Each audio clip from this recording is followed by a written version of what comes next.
Baiklah, saya ingin sambung. Yang ketujuh, munculnya Nabi palsu. Sekarang ini sudah ramai Nabi palsu yang muncul, sama ada di Malaysia ataupun di Indonesia. Antaranya yang paling awal mengaku jadi Nabi palsu adalah Musailamah Al-Kadzab. Kemudian wujud pula Aswad Al-Ansi. Zaman sekarang pun ada pelbagai Nabi palsu yang membawa ajaran yang sesat, lagi menyesatkan. Nabi bersabda, tidak akan terjadi hari kiamat hingga dibangkitkan para dajjal yang jumlahnya mendekati 30. Semuanya mengaku bahawa mereka adalah utusan Allah. So, elakkanlah daripada melakukan perkara yang bukan-bukan ni. Mengaku jadi Rasul lah, Tuhan lah, nak jadi pengikut dajjal kan. Banyak Nabi palsu yang timbul semenjak ni. Kat Malaysia ada yang nama Rasul Kahar. Dekat Indonesia ada yang namanya Ahmad Musaddiq dan juga Rahmat yang mengaku sebagai Nabi. Macam-macam. Tapi terjadinya semua ini membuktikan kebenaran sabdaan Nabi sallallahu alaihi wasallam. Allahumma salli ala Muhammad wa ala ali sayyidina Muhammad. Yang ke-8, zina berleluasa. Berleluasanya zina adalah salah satu malapetaka dan maksiat yang sangat mengundang murka dan azab Allah. Namun malangnya hari ini ramai orang yang tak rasa salah berzina sana sini, bahkan menjadikan perzinaan tu sebagai kejayaannya, seperti bekerja di kelab malam, menjadi seorang pelacur. Sangat sedih lah. Bahkan zina ni dia tak buat secara sembunyi-sembunyi dah. Sekarang ni mentang-mentang media sosial dah senang nak upload benda bukan-bukan pun diorang tak nak remove. Website porno makin hari makin bertambah pula website, makin banyak orang views. Tapi video-video ulama', video-video ustaz ceramah semakin berkurang. Dan ada kalanya 1-2 je views. Okey, kesannya masyarakat menjadi rosak. Anak luar nikah bertambah, kes perceraian meningkat, maruah tercalar. Okey, yang ke-9, arak dijadikan budaya. Okey, sekarang di kedai-kedai runcit, mall dijual terang-terangan arak ni. Kat airport arak dijual terang-terangan. Berapa ramai umat Islam yang dah terperangkap dengan maksiat arak ni, apatah lagi orang kafir. Ketagihan arak ni akhirnya menjurus kepada keganasan rumah tangga, hilangnya kewarasan akal, rogol dan pembunuhan. Berapa banyak kes langgar lari hingga merangkut nyawa mangsa yang diakibatkan oleh pemandu mabuk. Kat Malaysia pun, kalau saya baca ni, ada 12 kes melibatkan pemandu mabuk di Malaysia daripada 25 Januari sehingga 1 Jun 2020. Masya Allah. Yang ke-10, diangkatnya ilmu sehingga kebodohan bermaharajalela. Dalam hal ini Nabi pernah bersabda pada kita. Anas bin Malik radhiyallahu anhu qala, Rasulullah bersabda, di antara tanda kiamat yang diangkatnya ilmu, kebodohan merajalela, banyaknya orang yang meminum minuman keras dan zina dilakukan secara terang-terangan. Hadis riwayat Muslim. Hari ini kita boleh lihat berapa ramai umat Islam yang sangat jahil, sehingga ilmu-ilmu asas fardu ain seperti mandi wajib pun ramai yang keliru, tak faham dan akhirnya merosakkan ibadah mereka. Jadi lagi sifat kegairahan untuk mendalami ilmu agama. Ramai yang sanggup habis duit untuk masa pelajari ilmu-ilmu sampai membolehkan mereka mendapatkan kerja yang bagus, berfaedah, banyak duit, gaji banyak. Namun ilmu agama diabaikan begitu saja, sehingga Al-Quran tak lancar, mandi wajib tak kerti, solat tak faham maksud, Al-Quran tak faham, zakat keliru dan sama waktu dengannya. Akibat ni kejahilan, kebodohan bermaharajalela lah. Wujudnya budaya yang mengharamkan yang halal dan menghalalkan yang haram, yang semua mitos lah. Yang ke-11, banyaknya bencana. Terjadi pelbagai bencana juga adalah salah satu tanda kecil kiamat. Tsunami, gempa bumi, tanah runtuh dan yang sewaktu dengannya. Hakikatnya semua tu ada petanda-petanda dan peringatan daripada Allah, guys. Bayangkan itu sikit jika nak dibandingkan dengan dahsyatnya hari kiamat nanti. Okey, hari tu saya ada nampak satu Instagram ni, dia share ada banyak siput babi tak silap saya yang muncul dekat Pantai Melaka. Dan ramai yang bagi peringatan lah kat situ. Alhamdulillah bagus. Ramai yang bagi peringatan, cakap taubat kembali pada Allah, tanda-tanda kiamat. Tapi ada segelintir hamba Allah yang mengatakan, alah korang ni cakap apa tanda-tanda kiamat lah, inilah itulah, mitos lah apalah kan. Senang cerita, benda ni dia ibarat uban. Uban ni dia nampak macam tak ada apa-apa kan. Uban rambut dia macam tak ada apa-apa. Tapi sebenarnya itu sebenarnya peringatan daripada Allah, yang sebenarnya kita ni dah tua. So Allah nak ingatkan kita pada dirinya supaya kita kembali kepadanya, kembali pada jalan yang benar, bertaubat kepadanya. Seperti itulah. Yang ke-12, terjadi pelbagai kekacauan dan pembunuhan. Yang ni saya rasa tak perlu cakap kot, sebab kekacauan dan pembunuhan memang berlaku di sana sini. Yang ke-13, sifat kedekut bermaharaja lala. Yang kaya semakin kaya, yang miskin semakin miskin. Saya yakin ramai yang pernah dengar ayat ni. Yang kaya semakin kaya, yang miskin semakin miskin. Akibat kedekut dan bakhilnya orang-orang kaya. Na'udzubillah, hilang sifat syukur, dengki dengan nikmat orang lain, dan bila dah dapat nikmat, mereka tidak ingin bersedekah, tak bayar zakat, sangat kedekut. Cinta harta telah menguasai hati mereka. Fenomena ini adalah tanda kecil kiamat yang Nabi sabdakan. Yang ke-14, ilmu agama dicabut. Nabi SAW bersabda, Abu Hurairah berkata, Rasulullah telah bersabda tentang tanda-tanda kiamat, zaman waktu terasa dekat ringkas. Okey, ini memang kita dah sangat-sangat rasakan. Ilmu agama dicabut, banyak yang bencana atau kekacauan, kekiran merajalela dan banyak al-harj. Para sahabat bertanya, Ya Rasulullah, apakah itu al-harj? Rasulullah menjawab, pembunuhan. Hadis riwayat Muslim. Ilmu agama mula dicabut sehingga roh beragama makin lama makin hilang dalam hati masyarakat, lantaran lalai dan hanyut dengan maksiat. Semua ini adalah tanda kecil kiamat yang telah berlaku seperti janji Nabi SAW. Allahumma salli ala Muhammad wa ala ali sayyidina Muhammad. Setiap kali kita dengar nama Nabi Muhammad, jangan lupa salawat. Kerana satu amalan yang kita lakukan itu boleh menjadi asbab kita dimasukkan ke dalam syurga firdaus Allah tanpa hisab. So perbanyakkanlah amal, tinggalkan dosa dan larangan Allah, insya-Allah. Yang ke-15, waktu terasa sangat singkat. Tidak akan terjadi hari kiamat sehingga masa semakin singkat. Manusia akan merasakan masa setahun jadi seperti sebulan. Ini merupakan sabda Nabi SAW dan merupakan hadis riwayat Bukhari. Persoalannya, apakah maksud sebenar waktu menjadi singkat? Adakah 24 jam tu berubah menjadi 22 jam? Bukan. Dia kerana daripada Imam Ibn Hajar ada mengurai hadis ni. Dia berkata, beliau menyatakan bahawa di akhir zaman nanti manusia akan merasakan masa akan semakin singkat. Ini berlaku kerana hilangnya keberkatan masa. Bahkan Imam Al-Nawawi juga berkata, dan yang dimaksudkan dengan singkatnya masa itu adalah disebabkan kerana hilangnya keberkatan masa. Na'udzubillah. Sebab tu kita boleh nampak ada orang dalam sehari dia boleh melakukan banyak perkara yang bermanfaat. Dia boleh memberi impak pada orang sekeliling.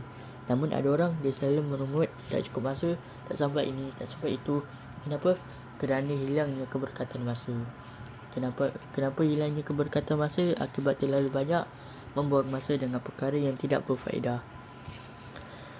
Jadi gunakanlah masa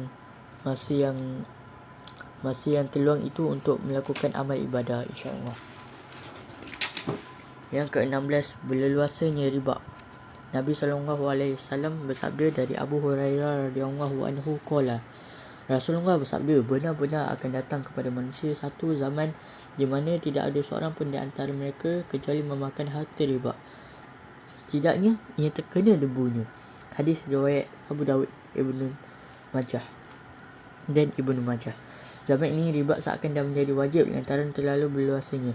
Riba itu telah dipaksa untuk semua orang terima akibat daripada sistem yang musuh Islam lakukan. Bank-bank menjadikan riba sebagai teras, dan orang yang membuat pinjaman pula langsung tidak peduli tentang unsur-unsur riba yang ada dalam pinjaman tersebut. Demi mendapat keuntungan yang lebih, ramai orang sanggup melabur dalam pelaburan yang di dalamnya ada unsur riba dan haram. Mereka lebih sanggup mengejar kekayaan dunia yang sementara dengan menggadaikan agama dan syurga yang kekal selama-lamanya. Na'udzubillah. Yang ke-17, hilangnya sifat amanah. Nabi SAW bersabda, jika amanat telah disia-siakan maka tunggulah kiamat. Abu Hurairah radhiyallahu anhu bertanya, wahai Rasulullah, bagaimana amanat itu disia-siakan? Beliau menjawab, jika urusan diserahkan kepada selain ahlinya maka tunggulah kiamat. Hadis riwayat Bukhari. Hari ini sifat khianat dan tidak amanah berlaku dalam setiap lapisan masyarakat, daripada rakyat hinggalah pemimpin. Yang lebih malang, ketika berlaku pilihan raya, ramai yang mengundi orang kafir untuk menjadi pemimpin. 18, wafatnya ramai ulama seperti Syekh Ali Jabir. Sesungguhnya Allah bersabda, tidak mencabut ilmu langsung dari para hamba, tetapi mencabut ilmu dengan mewafatkan para ulama. Sehingga ketika tidak tersisa lagi seorang alim, maka manusia akan menjadi orang bodoh sebagai pemimpin. Lalu mereka ditanya, kemudian mereka akan memberikan fatwa tanpa ilmu. Maka mereka sesat lagi menyesatkan orang lain. Riwayat Bukhari dan Muslim. Hari ini satu persatu nyawa ulama telah ditarik oleh Allah. Kurangnya satu orang alim. Lalu akhirnya orang menjadikan orang bodoh dan jahil sebagai ikutan. Artis sebagai idola. Menjadikan orang popular untuk menunjuk sesuatu walaupun dia bukan ahli dalam bidang tu. Lalu ketika itu berleluasalah kesesatan. Yang ke-19, manusia berlumba-lumba untuk membuat bangunan yang tinggi. Saya senaraikan top 6 bangunan tertinggi di dunia. Yang ke-6, Exchange 106. Yang ke-5, Petronas Tower kita Malaysia. Yang ke-4, One WTC. Yang ke-3, Shanghai Tower. Yang ke-2, Merdeka 118. Yang pertama sekali, Burj Khalifa dengan ketinggian 828 meter. Nabi bersabda, dan bahawa engkau akan menyaksikan orang yang bertelanjang kaki dan badan lagi miskin yang menggembala domba, berlumba-lumba meninggikan bangunan. Hadis riwayat Muslim. Hari ini kita boleh tengok negara Arab yang dahulunya miskin dan mengembala kambing, namun sekarang kaya raya dengan membina bangunan yang sangat tinggi. Bahkan setiap negara berlumba-lumba untuk membuat mercu, tanda bangunan tertinggi, sebagai tanda kemegahan negara mereka. Yang ke-20, budak wanita melahirkan tuannya. Nabi SAW, Allahumma salli ala Muhammad wa ala ali Sayyidina Muhammad, bersabda, aku kabarkan kepada kamu tentang tanda-tandanya, iaitu jika seorang budak wanita melahirkan tuannya. Daripada muttafaqun alaihi. Apakah yang dimaksudkan dengan anak melahirkan tuannya? Baiklah, yang bermaksud antara tanda kiamat kecil berleluasanya anak yang dahaka kepada orang tua, seolah anak itulah tuan dan ibunya adalah hamba. Sangat banyak terjadi pada masyarakat zaman sekarang. Na'udzubillah. Yang ke-21, banyaknya pasar dan pusat membeli belah. Nabi SAW bersabda, tidak akan terjadi hari kiamat hingga muncul berbagai-bagai fitnah, banyaknya kebohongan dan berdekatannya pasar. Hadis riwayat Ahmad. 22, banyaknya berlaku gempa bumi. Nabi bersabda, tidak akan terjadi hari kiamat hingga terjadi banyak peristiwa gempa bumi. Hadis riwayat Al-Bukhari. Orang memberi salam hanya kepada yang mereka kenal saja. Ni yang ke-23 lah, maaf saya lupa nak sebut. Nabi bersabda, antara tanda-tanda kiamat adalah apabila seseorang itu memberi salam ke atas seseorang yang lain dan tidak diberikan salam ke atas seseorang itu melainkan daripada orang yang dikenalinya sahaja. Riwayat Ahmad. Hari ini orang akan pandang pelik kalau kita bagi salam kat seseorang, sedangkan kita nak tambah pahala, nak tambah bekal ke akhirat kan. Yang ke-24, wanita yang berpakaian tapi telanjang. Maksud dia ni adalah wanita tidak lagi merasa penting menutup aurat dengan sempurna, bahkan telah menjadi budaya mereka memakai pakaian yang mencolok mata semata-mata nak ikut fashion dan trend orang kafir. Nabi bersabda, sesungguhnya di antara tanda-tanda kiamat maraknya pakaian-pakaian yang dipakai oleh kaum wanita. Mereka berpakaian tetapi telanjang. Zaman sekarang berapa ramai wanita yang bangga dengan memakai pakaian seksi, gelek semua kan, tanpa sejebis rasa malu di dalam hati mereka.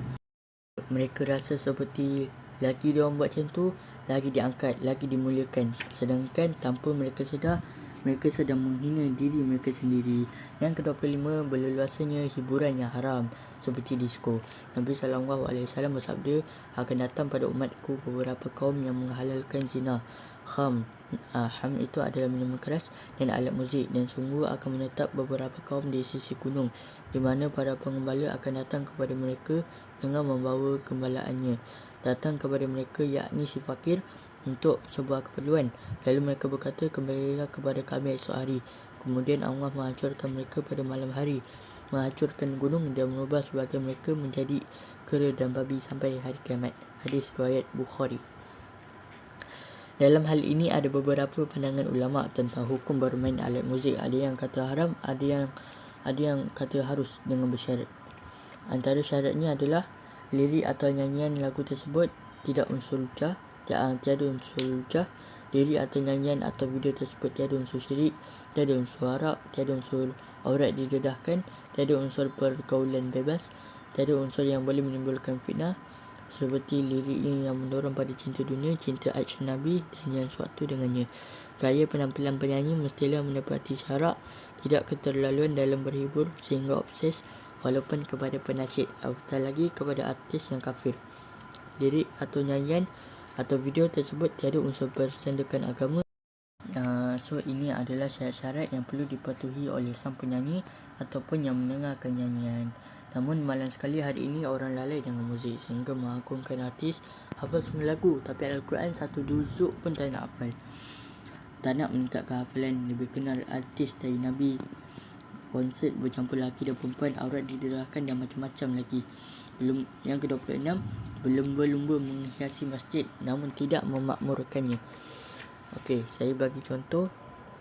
Kita hias masjid, kita bagi corak bunga semua, bagi corak aman, indah, damai, tenang, santai, tapi kita tidak menghadiri masjid tersebut. Nabi SAW ada bersabda, antara tanda kiamat adalah manusia saling berbangga dengan masjid. Maknanya kita bangga je dengan masjid tu, tapi kita tak pergi masjid tu untuk menunaikan salat fardu, menjalankan amal kebaikan seperti membaca Quran, zikir, mengajak orang membuat sedekah pada tabung masjid, memberi ceramah, tazkirah dan sebagainya. Yang ke-27, terjadi pelbagai pergaduhan sesama keluarga hingga memutuskan silaturahim. Nabi SAW bersabda, tidak akan tiba hari kiamat hingga banyak perbuatan dan perkataan keji yang memutuskan silaturahim dan buruknya hubungan sesama tetangga. Hadis riwayat Ahmad. Hari ini pelbagai kes perpecahan sesama keluarga hanya berpunca dari hal remeh, isu duit, isu harta dan makan yang suatu dengannya. Yang ke-28, orang mula lalai dan meninggalkan amalan sunat. Nabi bersabda, sesungguhnya di antara tanda-tanda kiamat adalah seseorang melintas di dalam masjid, dia tidak melakukan solat 2 rakaat di dalamnya. Hadis riwayat Ibnu Khuzaimah. Na'udzubillah. Hari ini bukan setakat amalan sunat, bahkan amalan wajib pun ramai yang tinggalkan tanpa sebarang rasa bersalah sedikit pun dalam hatinya. Yang ke-29, bila luasanya pendustaan dan tiada budaya tabayun, mencari kepastian apabila tersebarnya satu berita.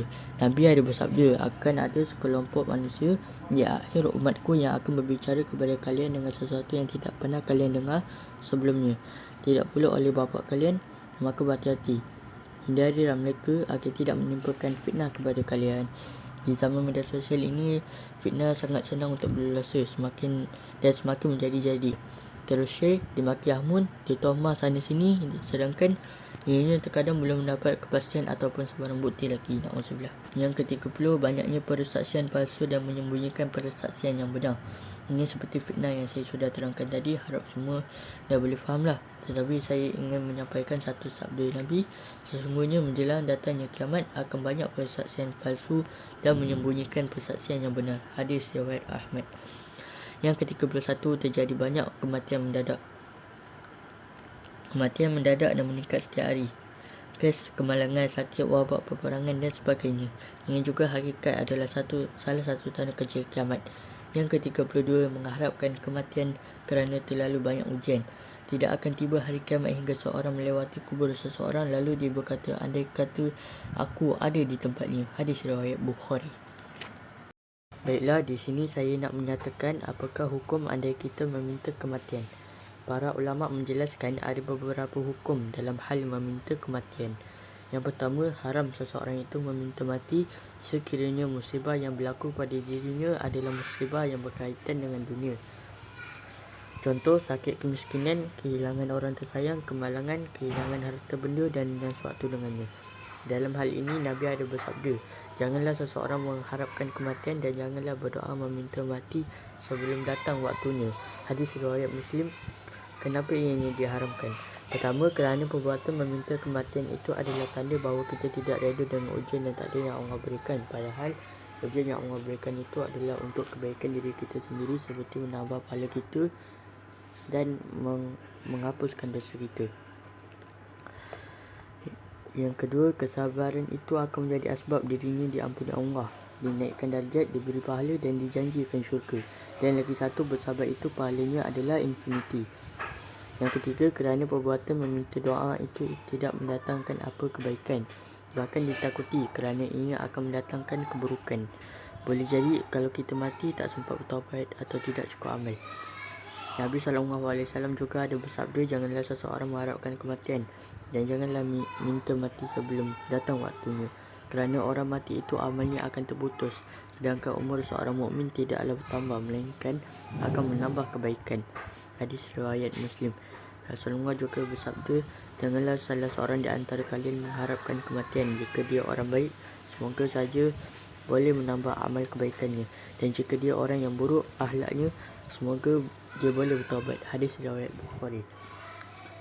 Kita di sini sebenarnya boleh meminta kematian sekiranya musibah yang berlaku pada dirinya adalah musibah yang berkaitan dengan agama. Contohnya takut nak menghadapi zaman fitnah dan kerosakan yang boleh menjejaskan agama kita seperti kesyirikan, ideologi sesat, maksiat yang berleluasa dan lain-lain. Namun dia hendaklah berdoa dengan doa yang Nabi ajar, iaitu, Ya Allah, sesungguhnya aku memintamu berbuat kebaikan, meninggalkan kemungkaran, mencintai orang miskin. Ampunilah aku, rahmatilah aku.